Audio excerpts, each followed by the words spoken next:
There are lots of ways to spend money on our D&D hobby. Whether it's dice, or books, or adventures, or battle maps, or miniatures, or terrain, or custom tables, or custom dice trays, or even building entire rooms to host our D&D games in. Basically, there's no upper limit to the amount of money we can spend on our D&D hobby. It is really easy to get caught up in all the cool stuff we can buy for our D&D game. But the reality is, the things that are going to make our game the most fun for ourselves and our players cost nothing at all. The number one thing we can do to make our game more fun for our players is to really think about their characters. There's a reason why this is step 1 of the 8 steps from Return of the Lazy Dungeon Master. The more time we think about the characters, the more we put them in the center of the story, the happier our players are going to be. To our players, their character is the number one most important thing in the game.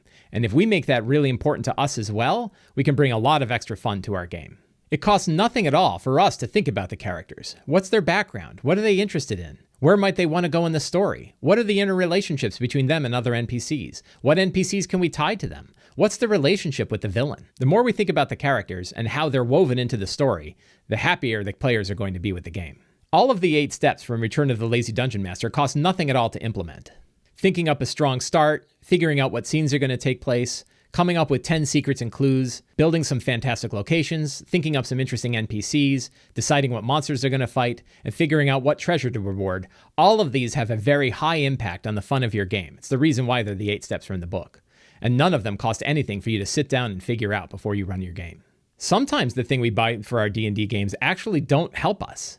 In some ways, they actually get in the way of the story that we're trying to tell. When you're thinking about picking something up, ask yourself how useful that is to help you improvise during the game itself. Much of the time, what's going to make a game more interesting is when it goes in directions that nobody expected ahead of time. If we've built out a very specific dungeon using pre-printed maps, that's not nearly as useful as having a blank battle map and a marker where we can draw basically any location that they can go to. Often it can be more interesting to build a large situation with a really interesting location, a whole network of inhabitants, and a clear goal for the characters to accomplish. Then we all sit back and watch how the characters are going to interact with this situation and what direction they're going to take. It means we have to be a lot more flexible because we don't know what direction they're going to go, but it's a lot more interesting for both ourselves and the players to see how the characters interact with the situation and accomplish their goal. The most useful tool we have is our own imagination. And when we're building out fantastic locations, there is no dollar limit to what we can think up. We can have entire planet-sized cities with towers that reach far up into the sky. We can have battles on airships that are crashing over an amber sea. We can have huge prisons hanging from massive chains over an active volcano. Whatever we can think up, we can create in our D&D games and put in front of our players. And none of that requires us to buy anything at all.